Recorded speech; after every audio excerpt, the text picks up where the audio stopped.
అందరికీ నమస్కారం. ఉద్యోగులు, పెన్షనర్లు, ఉపాధ్యాయులకు సంబంధించిన ప్రతి అప్డేట్, ప్రతి సమస్య పట్ల సపోర్టివ్‌గా వీడియోస్ అయితే వస్తాయి. తప్పకుండా సబ్స్క్రైబ్ చేసుకోండి. వీడియోస్ అయితే లైక్ చేయండి. ఇక ఏపీ ప్రభుత్వం వివిధ వర్గాల ప్రజలకు అనేక సంక్షేమ పథకాలను అమలు చేస్తూ వస్తుంది. ఉద్యోగులను మాత్రం అసలు పట్టించుకోవడం లేదు. వారికి 3 డీఏలు పెండింగ్‌లో ఉన్నాయి. ఇంకా ఏరియర్స్ ఉన్నాయి.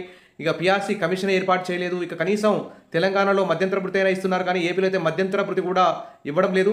ఇక పీఆర్సీపై ఉలుకు పలుకు లేని ప్రభుత్వం అంటూ ఇక్కడ ఉద్యోగ సంఘాలైతే ప్రభుత్వం మీద ఒత్తిడి తీసుకురావాలని చెప్పి ఉద్యోగులందరూ కూడా భావిస్తున్నారు.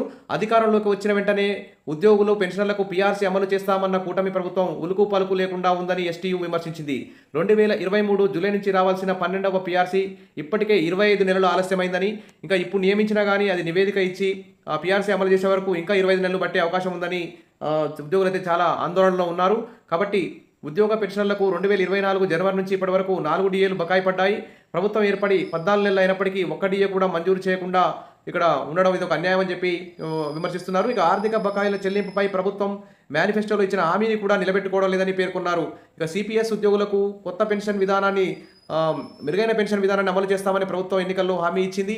కానీ అధికారంలోకి రాగానే ఆ హామీ మర్చిపోయింది. 2003 డిఎస్సి ఉపాధ్యాయులకు పాత పెన్షన్ అమలుపై ఆర్థిక శాఖ ఉత్తర్వులు ఇవ్వకుండా మరి ఆలస్యం చేస్తుందని తెలిపారు. ప్రభుత్వం వెంటనే స్పందించి 12వ పీఆర్సీ కమిటీని ఏర్పాటు చేయాలని, 30% మధ్యంతర భృతి చెల్లించాలని, ఆర్థిక బకాయిల చెల్లింపుపై రోడ్ మ్యాప్ ప్రకటించాలని, సిపిఎస్ రద్దు తదితర ఆర్థికేతర సమస్యలపై కీలక ప్రకటన చేయాలని చెప్పి ప్రభుత్వాన్ని కోరుతున్నారు. ఇక పీఆర్సీ ఊసేలేదు, ఉద్యోగుల బకాయిలు ఎప్పుడు చెల్లిస్తారు అంటూ ఏపీ రెవెన్యూ అసోసియేషన్ రాష్ట్ర అధ్యక్షులు బొప్పరాజు కూడా ఇక్కడ ప్రభుత్వాన్ని డిమాండ్ అయితే చేస్తున్నారు. గత ప్రభుత్వంలో ఉద్యోగులు ఎన్నో ఇబ్బందులు పడ్డారని, టీడీపీ కూటమి ప్రభుత్వం వస్తే ఉద్యోగుల సమస్యలు తీరుతాయని ఆశించిన ఉద్యోగులకు నిరాశ మిగిలిందని తెలిపారు. ఉద్యోగుల సమస్యలపై స్పందించడం లేదన్నారు. ప్రభుత్వ ఉద్యోగుల సమస్యలపై ఒక్కసారైనా సంఘం నాయకులతో సమావేశం ఏర్పాటు చేశారని ప్రశ్నించారు.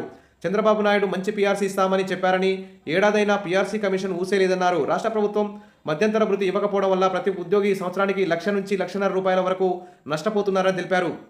ఇక ప్రభుత్వ ఉద్యోగులకు 25,000 కోట్ల బకాయిలు ఉందని ఆర్థిక మంత్రి ప్రకటించారని, సిపిఎస్పై ప్రభుత్వం నుంచి ఇంతవరకు ప్రకటన రాలేదని, ఈ విధంగా ప్రభుత్వ ఉద్యోగులను చిన్న చూపు చూస్తే ఏం జరుగుతుందో గతంలో విజయవాడలో జరిగిన మహాధర్నా నిదర్శనమని తెలిపారు. ఈ క్రమంలో సంఘ ప్రధాన నాయకులందరూ కూడా పాల్గొన్నారు. ఇక ఉద్యోగుల సమస్యలపై ప్రభుత్వం దృష్టి సారించాలంటూ ఏపీ ఎన్జీఓ రాష్ట్ర అధ్యక్షులు విద్యాసాగర్ గారు కూడా ప్రభుత్వాన్ని డిమాండ్ చేస్తున్నారు. ఇక చూస్తే 12వ పీఆర్సీ కమిషన్ ఏర్పాటు, డిఏ బకాయిలు, కాంట్రాక్ట్ ఉద్యోగుల క్రమబద్ధీకరణ తదితర విషయాల జాప్యంతో ఉద్యోగులైతే అసంతృప్తిగా ఉన్నారు. మరి పీఆర్సీ కమిషన్ ఏర్పాటులో జాప్యం, ఆర్థికేతర అంశమైన కాంట్రాక్టు ఉద్యోగుల క్రమబద్ధీకరణను ఎందుకు పట్టించుకోవడం లేదని కూడా ప్రశ్నించారు. అవుట్సోర్సింగ్, సచివాలయ ఉద్యోగులు, పోలీసులు అనేక సమస్యలు ఎదుర్కొంటున్నారని, వాటన్నిటిపై ఏపీ ఎన్జీఓ కృషి చేస్తుందని తెలిపారు. ఏది ఏమైనా ఉద్యోగుల సమస్యలపై ప్రభుత్వం దృష్టి సారించాలి. ఈ నెలలో ఆగస్టులో జరగబోయే ఏపీ క్యాబినెట్ మీటింగ్లో కూడా ఉద్యోగుల ఖచ్చితంగా 30% మధ్యంతర భృతి, పీఆర్సీ కమిషన్ ఏర్పాటు, 4 డీఏల్లో కనీసం 3 డీఏలైనా ఇవ్వాలి. ఈ విధంగా పెండింగ్ ఏరియర్స్ అన్ని కూడా ఇచ్చే విధంగా ప్రభుత్వం వచ్చే క్యాబినెట్ మీటింగ్లో కీలక నిర్ణయం తీసుకోవాలని చెప్పేసి ఉద్యోగులు, ఉద్యోగ సంఘ నాయకులు, పెన్షనర్లు, ఉపాధ్యాయులందరూ కూడా ఆశిస్తున్నారు. కాబట్టి ప్రభుత్వం ఆ విధంగా చర్యలు తీసుకుంటుందని, ఉద్యోగ సంఘాలతో చర్చలు జరుపుతుందని చెప్పి కోరుకుందాం. Wish all the best. మరిన్ని అప్డేట్స్ కోసం మన ఛానల్ని ఫాలో అవుతుండండి. వీడియోస్ అయితే లైక్ చేస్తుండండి. Thank you.